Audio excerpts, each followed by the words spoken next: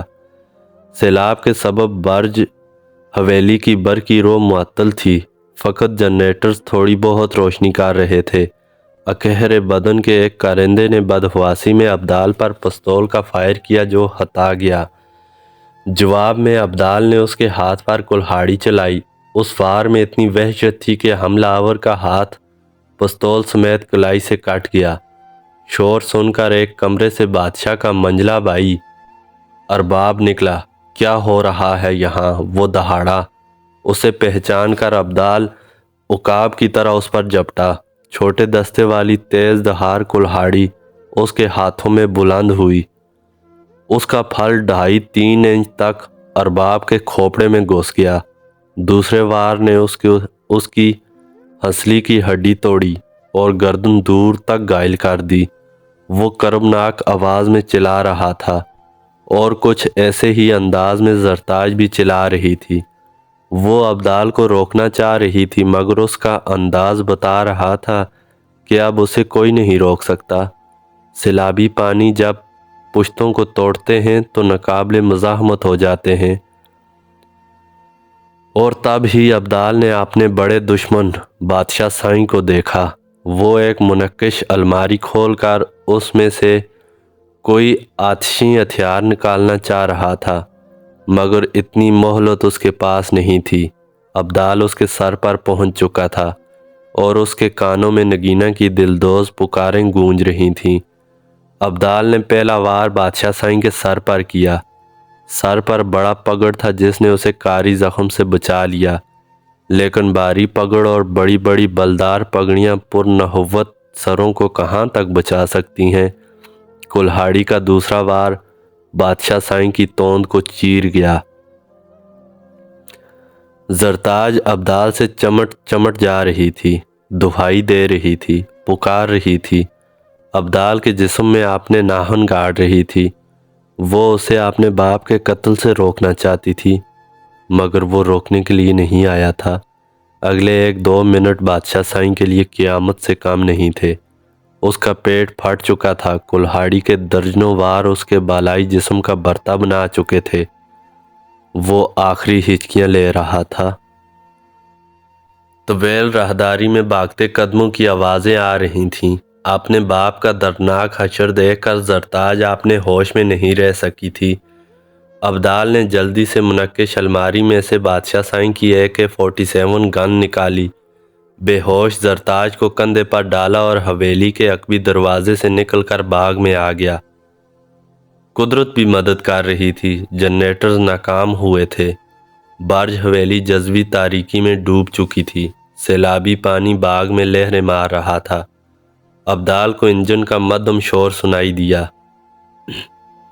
یہ ایک چھوٹی موٹر بوٹ تھی۔ موٹر بوٹ کے سوار شاید حویلی کے اندرونی حصے میں گڑبڑ کا جائزہ لینے گئے تھے۔ ابدال نے زرتاج کو بوٹ میں ڈالا، اپنی لنگوٹی نما لنگی کس کر باندھی اور لیور کھینچ کر بوٹ کو آگے بڑھا دیا۔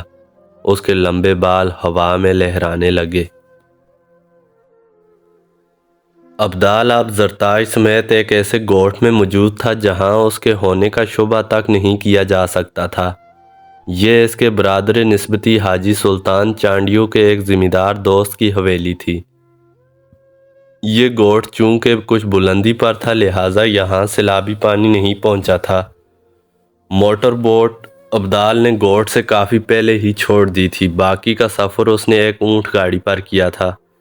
زرتاج ایک اندرونی کمرے میں پلنگ پر تھی۔ اس نے 2 دن سے کچھ نہیں کھایا تھا، مزاحمت بھی کر رہی تھی لہٰذا اس کے ہاتھ پاؤں باندھ دیے گئے تھے۔ ابدال کمرے میں داخل ہوا تو وہ غم و غصے کے عالم میں اسے دیکھنے لگی۔ اس کے لمبے بال منتشر تھے، زرد بلب کی روشنی میں رنگت تانبے سی نظر آتی تھی۔ ابدال کے ہاتھ میں چاقو تھا۔ پھر وہ ایک دم رونے لگی۔ تم وہ نہ نکلے جو میں سمجھتی تھی۔ تم نے میرے اکلوتے بھائی کو مروایا، میری آنکھوں کے سامنے میرے باپ اور میرے چچا کی جان لی۔ اب جو کسر رہ گئی ہے وہ بھی نکال لو، مار دو مجھے بھی، یا پھر چیر پھاڑ کر لو میری۔ جیسے تمہارے جیسے طاقتور مرد کمزور مجبور عورتوں کی کرتے ہیں۔ یہ لو، یہ لو، وہ ہذیانی انداز میں چلائی اور اپنے بندے ہاتھوں کے ساتھ ہی اپنی قمیض سامنے سے پھاڑ دی۔ ابدال کی سرخ آنکھوں میں آگ سی روشن تھی، مگر یہ حرص و ہوس کی آگ نہیں تھی، یہ تو اس جان لیوا کرب کی آگ تھی جو حالات نے اسے دیا تھا۔ اس نے زرتاج کی نیم ہریانی پر نگاہ ڈالے بغیر آگے کو جھک کر اپنا ہاتھ بڑھایا اور تیز دھار چاقو سے زرتاج کی بندشیں کاٹ دیں۔ کھانا کھا لو، اس نے ذرا تحکم سے کہا، مگر لہجہ بہت دھیما تھا۔ پھر دروازے کی طرف منہ کر کے آواز دی، بخشے، کھانا لاؤ۔ وہ کھانے سے انکار کرتی رہی، مگر بھوک اتنی زیادہ تھی اور کھانے کی خوشبو اتنی اشتہا انگیز تھی کہ بعد ازاں اس نے چند لقمے لے لیے۔ اس کے بعد اوڑھنی میں منہ سر لپیٹ کر پلنگ پر اوندھی پڑ گئی۔ ابدال کو اندازہ ہو چکا تھا کہ غم و غصے کا جو ریلا پرسوں شدید تر تھا، اب وہ کسی حد تک اپنی تندی کھو چکا تھا۔ کھانے میں تھوڑی سی ٹرینکولائزر بھی شامل کر دی گئی تھی۔ ابدال کو امید تھی کہ وہ 10-15 منٹ میں سو جائے گی، اور پھر ایسا ہی ہوا۔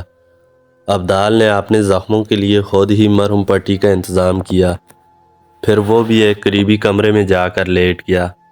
وفادار ملازم بخشے کے ذریعے اسے جو خبریں مل رہی تھیں، ان سے پتہ چلتا تھا کہ برج حویلی میں بادشاہ سائیں اور اس کے بھائی ارباب کے قتل نے ہر طرف تہلکہ مچا رکھا ہے۔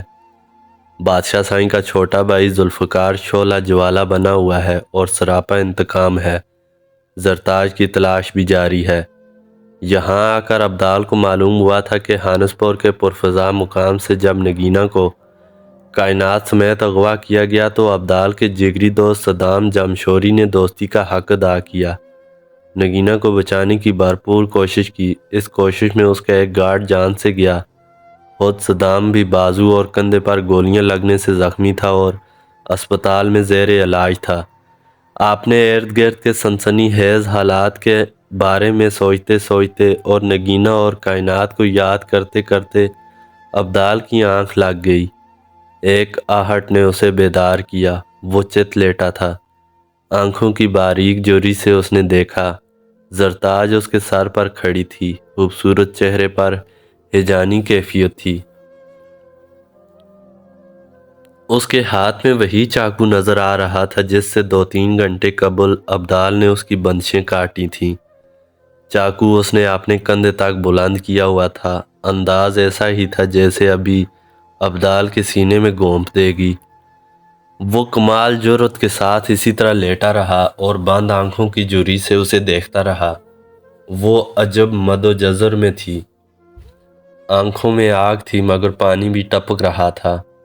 ابدال نے ٹھیری آواز میں کہا، کیا سوچ رہی ہو؟ مار دو نا، جان چھوٹے میری بھی۔ وہ بری طرح ٹھٹکی، ایک قدم پیچھے ہٹی، پھر نہ جانے اسے کیا ہوا، ایک دم دہاڑے مار مار کر رونے لگی۔ اس نے چاقو ایک طرف پھینکا اور ابدال سے لپٹ گئی۔ تم کیا ہو؟ تم کیا ہو؟ میں کیوں تم سے نفرت نہیں کر پاتی؟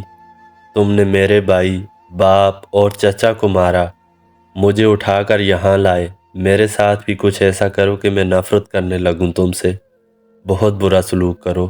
میں اور میرا خاندان حقدار بھی ہیں اس سزا کے۔ اس کی آواز میں دنیا جہان کا کرب سمٹ آیا تھا۔ وہ ٹھہرے ہوئے لہجے میں بولا، سزا تو قصوروار کو دی جاتی ہے، تمہارا کوئی قصور نہیں۔ اگر قصور ہے تو اتنا کہ تم شاہ ڈیرو والوں کے ہاں پیدا ہوئی ہو۔ وہ مسلسل روتی جا رہی تھی۔ پھر وہ پیچھے ہٹ کر پلنگ کی ایک سائیڈ پر سر جھکا کے بیٹھ گئی۔ وہ بولا، زرتاج، میں نے اسی لیے تمہیں منع کیا تھا کہ مجھے اپنے ہاتھوں سے آزاد نہ کرو، کیونکہ آزاد ہو کر مجھے وہ کرنا تھا جو تمہارے لیے کسی طور قابل قبول نہیں تھا۔ مجھے بے حد افسوس ہے کہ تمہیں وہ سب کچھ اپنی آنکھوں سے دیکھنا پڑا۔ وہ سر جھکائے بیٹھی رہی، اس کے نازک جسم کی طرح اس کے طلائی بندے بھی اس کے کانوں میں لرزتے رہے۔ وہ دوبارہ گویا ہوا، تمہارے ذہن میں یہ سوال ابھرتا ہوگا کہ اپنی آزادی کے لیے میں تمہارا احسان نہیں لینا چاہتا تھا، مگر پھر ایک دم میں نے یہ احسان کیوں لے لیا، کیوں اپنی قید سے نکل آیا؟ وہ اشکوار سوالیہ نظروں سے اسے دیکھنے لگی۔ مجھے تمہارے عقب میں تمہاری چھوٹی چچی زلیخا دکھائی دی تھی۔ وہ شاید تمہارا پیچھا کرتے ہوئے وہاں تک پہنچی تھی۔ جب اس نے تمہیں وہاں دیکھ لیا تو پھر میرے پاس اس کے سوا کوئی چارہ نہ رہا کہ میں اب تمہارا احسان لے لوں۔ بعد میں تمہیں بے ہوشی کی حالت میں وہاں سے اٹھا لانے کی وجہ بھی تمہاری سمجھ میں آ گئی ہوگی۔ برج حویلی میں تمہیں میری سہولت کار گردانا جا رہا ہوگا۔ اب تمہارے چھوٹے چچا ذوالفقار وہاں کے مختار ہوں گے۔ شاید ان کا گمان یہ بھی ہو کہ تم اپنی مرضی سے میرے ساتھ گئی ہو۔ زرتاج نے اپنا سارا اپنے اوپر اٹھے ہوئے گھٹنوں پر ٹکا دیا۔ وہ مسلسل سسک رہی تھی۔ یقیناً وہ بھی جانتی تھی کہ اس کا چھوٹا چچا ذوالفقار اس کے والد سے کم جابر نہیں ہے۔ ابدال نے تسلی امیز انداز میں کہا، لیکن زرتاج، برج حویلی سے جس طرح کی خبریں آ رہی ہیں ان میں ایک امید کا پہلو بھی ہے۔ ابھی کچھ واضح نہیں، لیکن میں کل تک تمہیں کچھ نہ کچھ بتا سکوں گا۔ اگلے روز شام کے وقت ابدال زرتاج کو ایک ایسی خبر سنا رہا تھا جس کو تھوڑی سی رعایت کے ساتھ خوشخبری بھی کہا جا سکتا تھا۔ پچھلے 3-4 دنوں کے اندر شاہ ڈیرو میں بہت اتھل پتھل ہوئی تھی۔ وہاں پر بڑی تیزی کے ساتھ بہت کچھ بدلا تھا۔ بادشاہ سائیں اور اس کے منجلے بھائی کا قصہ پاک ہوتے ہی شاہ ڈیرو میں بغاوت کی ایک لہر سی دوڑی تھی۔ اس لہر میں بادشاہ سائیں کا چھوٹا بھائی ذوالفقار بس ہاتھ پاؤں مار کر ہی رہ گیا تھا۔ زرتاج کے بڑے ماموں ابرار الحق نے برج حویلی کا سارا نظام سنبھال لیا تھا۔ یہ کھچڑی بڑے عرصے سے پک رہی تھی۔ ابرار الحق کی بہن یعنی زرتاج کی والدہ خدیجہ شاہ ڈیرو کی زیادہ تر زمینوں کی اصل مالک تھی، مگر بادشاہ سائیں اس سے کنیزوں جیسا سلوک کرتا تھا۔ اب وہ گیا تھا تو ابرار نے اس کے بھائی ذوالفقار کو جیل پہنچا دیا تھا، اور صرف وہی جیل نہیں گیا تھا، ان کا چہیتا لاڈلا ایس پی عالمگیر کھوڑو بھی معطل ہو کر سلاخوں کے پیچھے پہنچ گیا تھا۔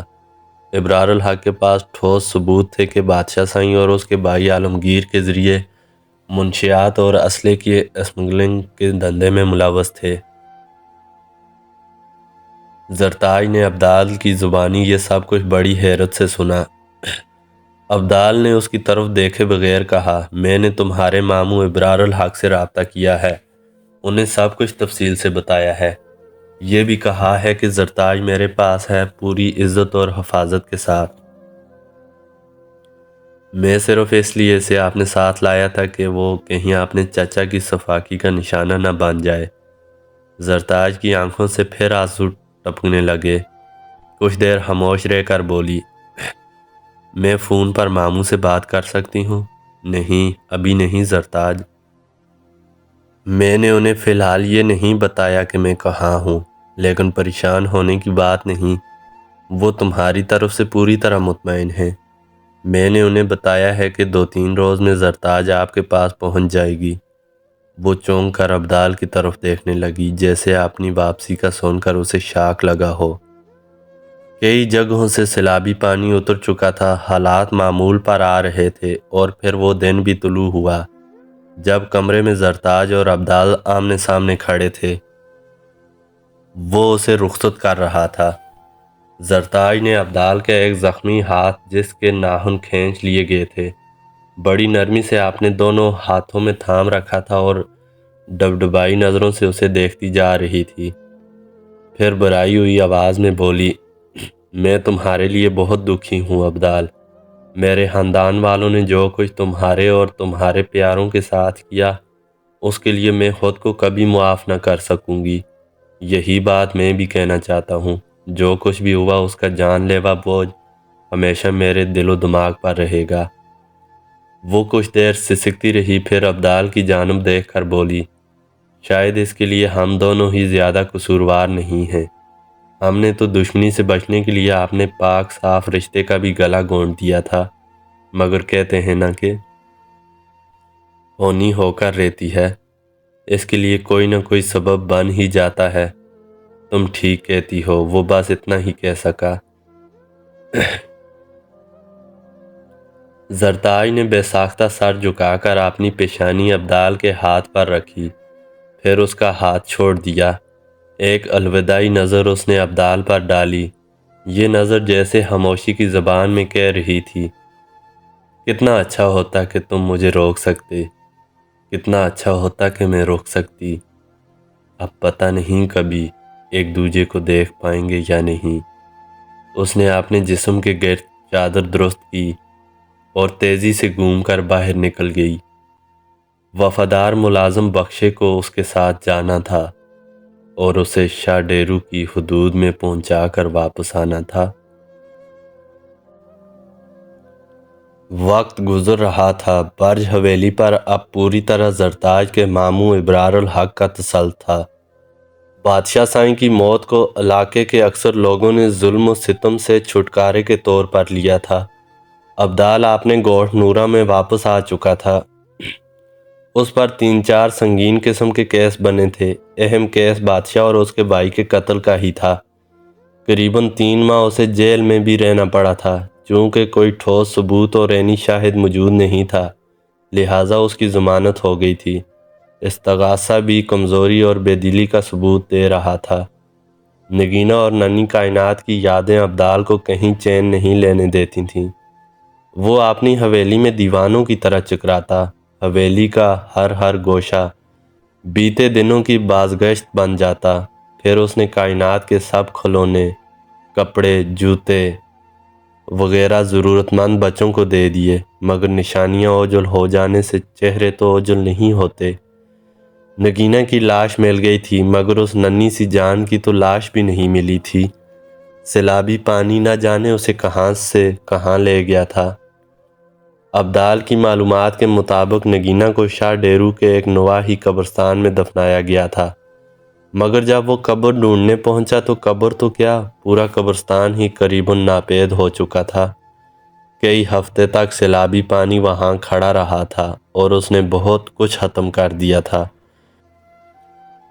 وہ دور ہی سے دعا مانگ کر واپس آ گیا۔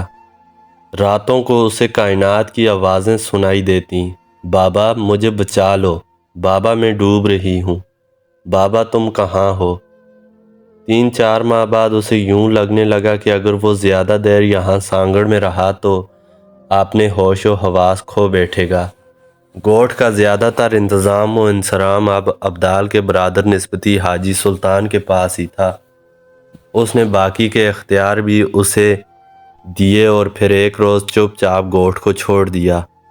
اس کے جگری دوست صدام جمشوری نے پہلے ہی سارے انتظام کر دیے تھے۔ اس نے اپنے تعلقات استعمال کرتے ہوئے ابدال کا UK کا ویزا بھی لگوا دیا تھا۔ رہائش کا انتظام بھی ہو چکا تھا۔ وہ پاکستان کی فضاؤں سے پرواز کر کے مانچسٹر پہنچ گیا۔ وہ سب کچھ بلا دینا چاہتا تھا اور اس کے لیے کچھ مصروفیت کی ضرورت بھی تھی۔ اسی کے کہنے پر صدام نے پاکستانی ڈرائی فروٹ کو مانچسٹر میں متعارف کرانے کے لیے ایک برانچ وہاں کھول دی اور پھر 2 سال اسی طرح گزر گئے۔ نگینہ کی یادیں تو دھیرے دھیرے کچھ دھندلا گئیں، مگر ننھی کائنات تو کسی طور اپنے بابا جانی کی جان ہی نہیں چھوڑتی تھی۔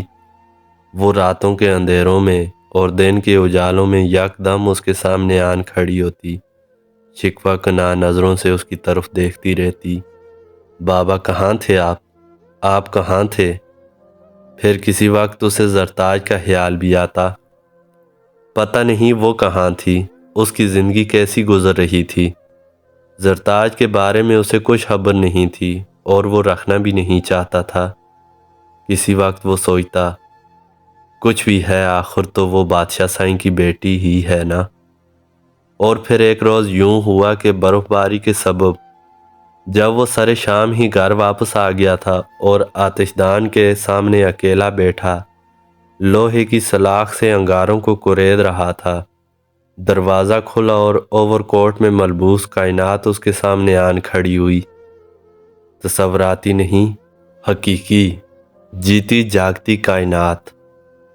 پچھلے قریباً 2.5 سال میں اس کے قد اور حد و حال میں معمولی تبدیلی تو آئی تھی، لیکن وہ اسے کیسے نہ پہچانتا؟ وہ اس کی روح میں بسی ہوئی تھی۔ وہ اپنی مرحومہ ماں کی زندہ تصویر تھی۔ کچھ لمحوں کے لیے تو ابدال کو یوں لگا کہ وہ کشش ثقل سے آزاد ہو کر فضا میں معلق ہو گیا ہے۔ اسے اپنی آنکھوں پر بھروسہ ہو رہا تھا، نہ اپنے دل و دماغ پر۔ اسے یہ ڈر محسوس ہونے لگا کہ کہیں یہ سب کچھ کسی سپنے کا حصہ نہ ہو۔ اس کی آنکھ کھلے اور سب اوجل ہو جائے۔ تب اسے کائنات کے عقب میں زرتاج نظر آئی۔ وہ ڈبڈبائی نظروں سے اس کی طرف دیکھ رہی تھی۔ ابدال تڑپ کر اٹھا اور گھٹنوں کے بل بیٹھ کر کائنات سے لپٹ گیا۔ دیوانوں کی طرح اسے چومنے لگا۔ تم زندہ ہو میری بچی، تم زندہ ہو؟ یہ میں کیا دیکھ رہا ہوں، کیا دیکھ رہا ہوں؟ زرتاج کو کائنات کے ساتھ مانچسٹر پہنچے 24 گھنٹے گزر چکے تھے۔ اس دوران میں ابدال پر کئی حیرتناک انکشاف ہوئے تھے۔ زیادہ تر سوال ابدال کی طرف سے ہی ہوئے، جن کے جواب زرتاج تفصیل سے دیتی رہی تھی۔ کہانیاں حقیقی زندگی سے اخذ ہوتی ہیں۔ یہ بھی کہانیوں جیسی صورتحال ہی تھی۔ نہر کے سیلابی پانی میں نگینہ تو جانبر نہ ہو سکی تھی، مگر کائنات بچ گئی تھی۔ برج حویلی سے 2 کلومیٹر دور ایک پوسٹ مین نے اس پھول سی بچی کو بچا لیا اور چھپا بھی لیا۔ وہ نہیں چاہتا تھا کہ حویلی والوں کو پتہ چلے۔ بعد ازاں جب حویلی کے حالات بدل گئے تو کئی ماہ بعد اس نے بے حد رازداری کے ساتھ کائنات کو زرتاج کے سپرد کر دیا۔ ابھی دشمن ارد گرد موجود تھے، لہٰذا زرتاج نے کائنات کے زندہ ہونے کے راز کو راز ہی رکھا۔ کم و بیش 1.5 برس تک زرتاج نے برج حویلی کے ایک بالکل الگ تھلگ کمرے میں کائنات کی دیکھ بھال کی۔ وہاں کائنات کی موجودگی کا علم زرتاج اور ایک نہایت ہی وفادار ملازمہ کے سوا اور کسی کو نہیں تھا۔ صرف 2 ماہ پہلے زرتاج نے ماموں ابرار الحق کو کائنات کے بارے میں بتایا اور ان سے مشورہ طلب کیا۔ ان کی رائے بھی یہی تھی کہ اس ماحول میں کائنات مکمل طور پر محفوظ نہیں ہے، لہٰذا اسے باپ کے پاس پہنچا دینا چاہیے۔ اگلا 1 ہفتہ ابدال کے لیے ناقابل یقین تھا۔ اسے یوں لگتا تھا جیسے اس سے پہلے وہ زندہ نہیں تھا، صرف سانس لے رہا تھا۔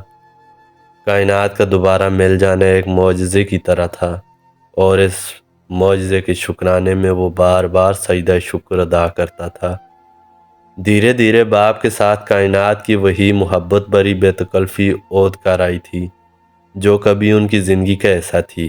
کائنات زرتاج کے ساتھ بھی بہت مانوس تھی اور اسے حالہ کہہ کر بلاتی تھی، لیکن وہ یہ بھی جانتی تھی کہ اس کی حالہ کو واپس جانا ہے اور وہ اسے صرف چھوڑنے کے لیے یہاں آئی تھی۔ لیکن کیا واقعی ایسا تھا؟ کیا واقعی زندگی ان دونوں کو 2 مختلف راستوں پر ڈال چکی تھی؟ پے در پہ پیش آنے والے خونی واقعات نے کیا ان کے ملن کے راستے بند کر دیے تھے؟ یقیناً ایسا ہی تھا۔ اس بے رحم معاشرے میں جب طبقاتی اونچ نیچ، ذات، برادری اور قبیلے کی آہنی دیواریں کھڑی ہوتی ہیں تو محبت سر ٹکرا ٹکرا کر ہار جاتی ہے۔ ابدال خود بھی ایک ذمہ دار تھا، لیکن یہاں بھی ذمہ دار، بڑے ذمہ دار اور بہت بڑے ذمہ دار کی تقسیم موجود تھی، اور پھر دشمنی بھی تھی۔ جب زرتاج کی واپسی کے دن قریب آئے اور وہ سامان وغیرہ باندھنے لگی تو حالات نے ایک اور پلٹا کھایا۔ کئی دن کے بعد برف باری رک گئی تھی۔ کمرے کی کھڑکی سے باہر گہرا نیلا آسمان تھا اور اس پر جیٹ طیاروں کی چھوڑی ہوئی سفید لکیریں تھیں۔ ابدال نے کہا، زرتاج جا رہی ہو؟ ہاں، جانا ہی ہے، وہ لمبی پلکیں جھکائے جھکائے بولی۔ اگر میں کہوں کہ رک جاؤ کائنات کے لیے؟ اور اس کی آواز گلے میں رک گئی۔ وہ سوالیہ نظروں سے اسے دیکھنے لگی، جیسے فکرہ مکمل ہونے کا انتظار کر رہی ہو۔ اور میرے لیے بھی، ابدال نے فکرہ مکمل کر دیا۔ زرتاج کی آنکھوں سے 2 موتی گرے اور اس نے آگے بڑھ کر اپنا سر ابدال کے شانے پر رکھ دیا۔ ابدال نے اسے اپنی باہوں میں لے لیا تھا۔ جی تو دوستو، ہمارا یہ ناول مکمل ہو چکا ہے۔ کیسا لگا آپ کو یہ ناول طاہر جاوید مغل صاحب کا؟ کمنٹ باکس میں اپنی رائے کا اظہار ضرور کیجیے۔ اور یہ بھی بتائیے کہ آگے کون سا ناول شروع کیا جائے۔ آپ اپنی پسند کے ناول بھی بتا سکتے ہیں۔ ملتے ہیں آگے کسی ناول میں، تب تک کے لیے دیجیے مجھے اجازت۔ اللہ حافظ۔